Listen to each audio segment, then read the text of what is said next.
Hola y bienvenidos a esta nueva inmunopíldora. Seguimos con el tema 4 dedicado a la inmunidad innata, en el que el mecanismo central está siendo la fagocitosis. Vamos a abordar en esta entrega los principales receptores para que sea posible esta fagocitosis. Os recuerdo, los receptores del sistema inmunitario los habíamos clasificado en estos 4 grandes grupos. Vamos a empezar de abajo arriba. En esta ocasión eliminamos los receptores de la inmunidad adaptativa, porque no los vamos a revisar. Dentro de los linfocitos NK los revisaremos justo en las píldoras del tema 5, así que a continuación. Los receptores de tipo 2, que son los de moléculas adaptadoras como proteínas del complemento e inmunoglobulinas, los revisaremos en cada uno de estos temas. Os adelanto las inmunoglobulinas en el tema 6 y los del fragmento del complemento en los temas 11-12, así que más adelante los veremos. Y nos vamos a dedicar ahora sí a los receptores del tipo 1, los que reconocen patrón. Así que vamos a definir algunos conceptos importantes en esto de los patrones.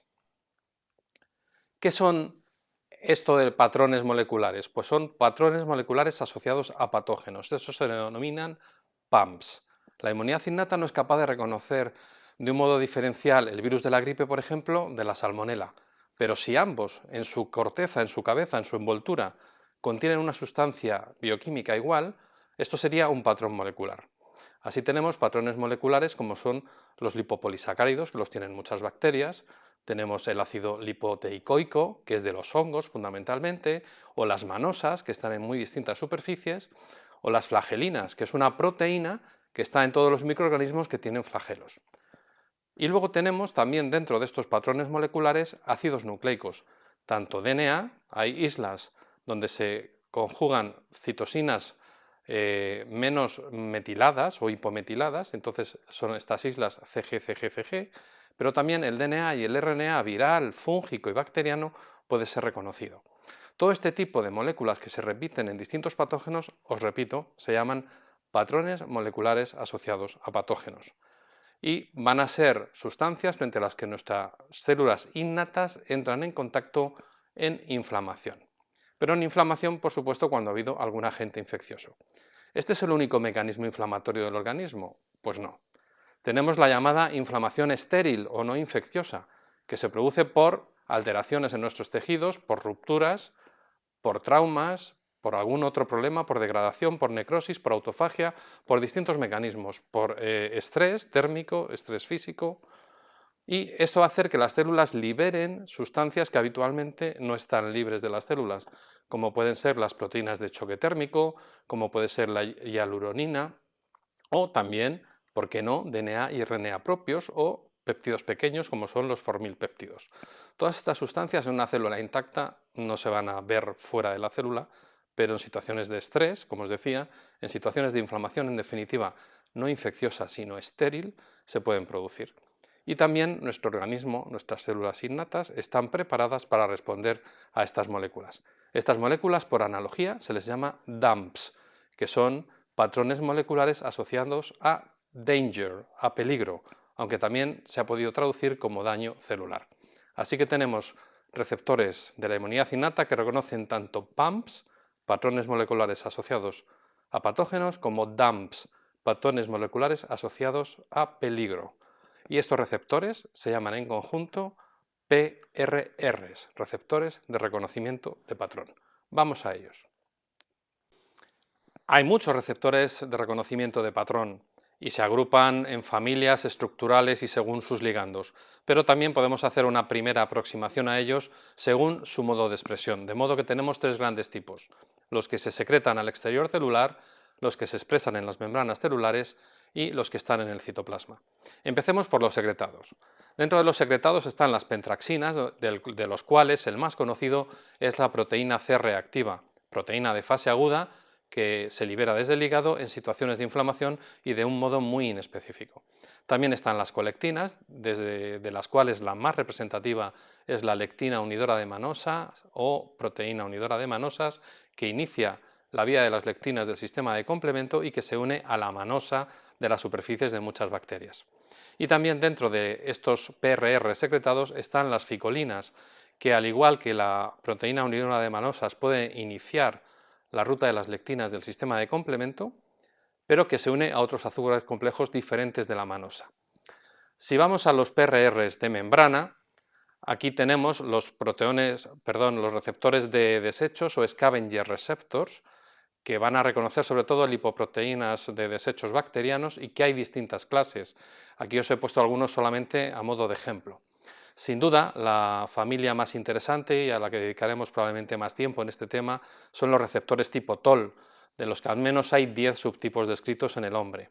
También están dentro de estos receptores de membrana los receptores tipo lectina, del que destaca la dectina, y fijaros esta conexión. Las colectinas serían un receptor de tipo lectina, pero en vez de membrana, soluble. Y por último están los receptores tipo TREM1, que también pertenecen a estos receptores de membrana.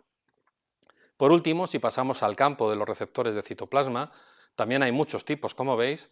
Hay receptores inducibles por ácido retinoico, pero sobre todo la familia más relevante en este contexto son los receptores tipo NOT, a los que también dediquemos unos minutos de esta píldora.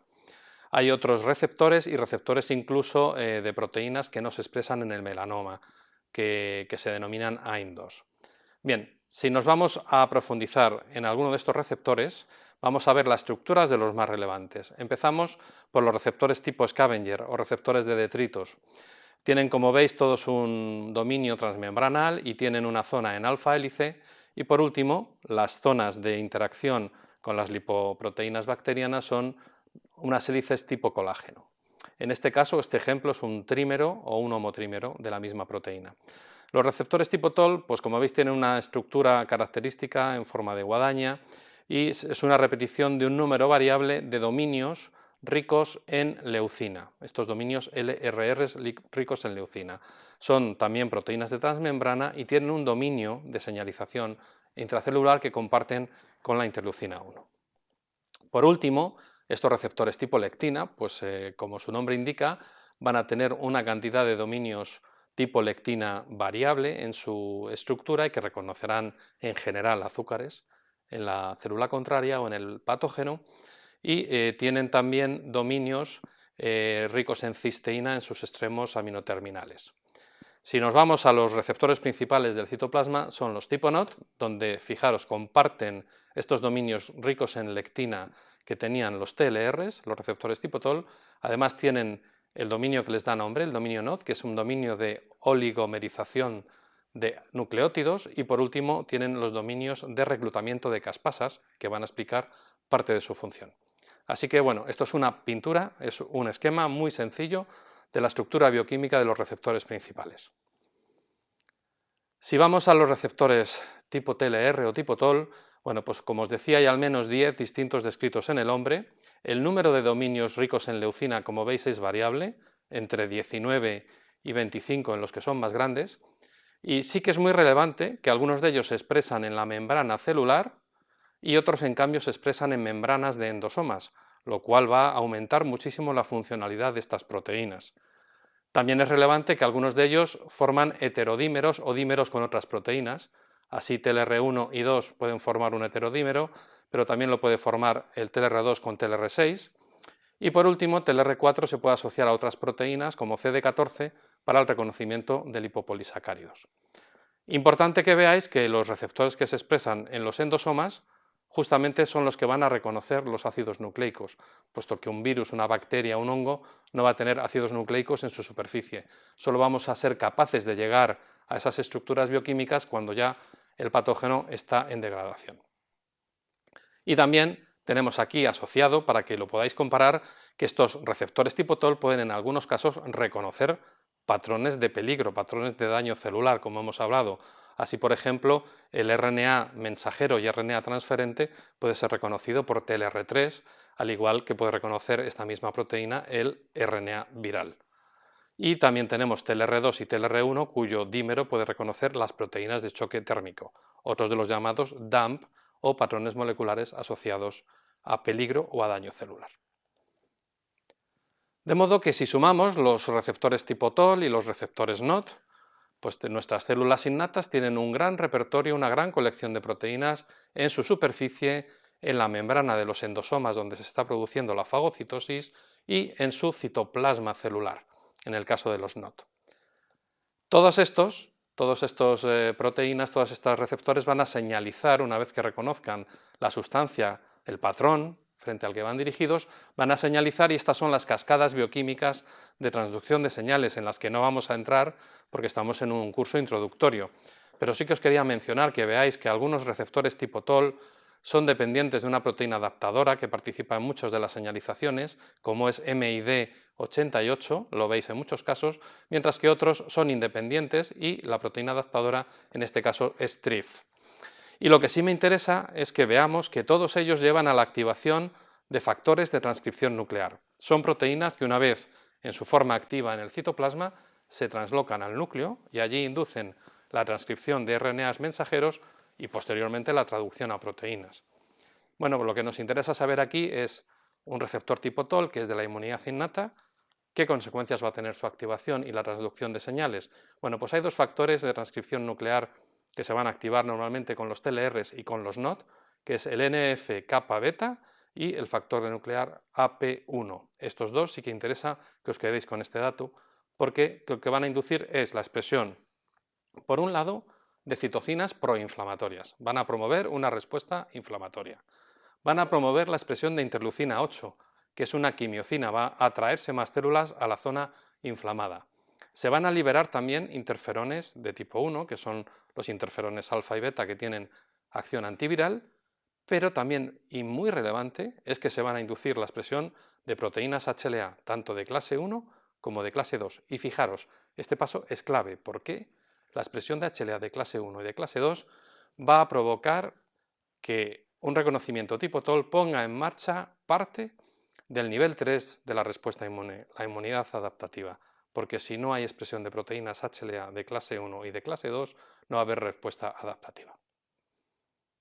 Así que hemos visto las definiciones básicas en la respuesta innata, como son los DAMPs, los PAMPs y los PRRs. ¿Cuáles son los principales tipos de receptores innatos? Que os recuerdo son los PRRs. ¿Qué subtipos y familias hay de estas proteínas según su expresión en la célula? ¿Cuál es la estructura básica de los TLRs y los NOT? ¿Cuáles son los subtipos, localización y ligandos de los receptores tipo TOL?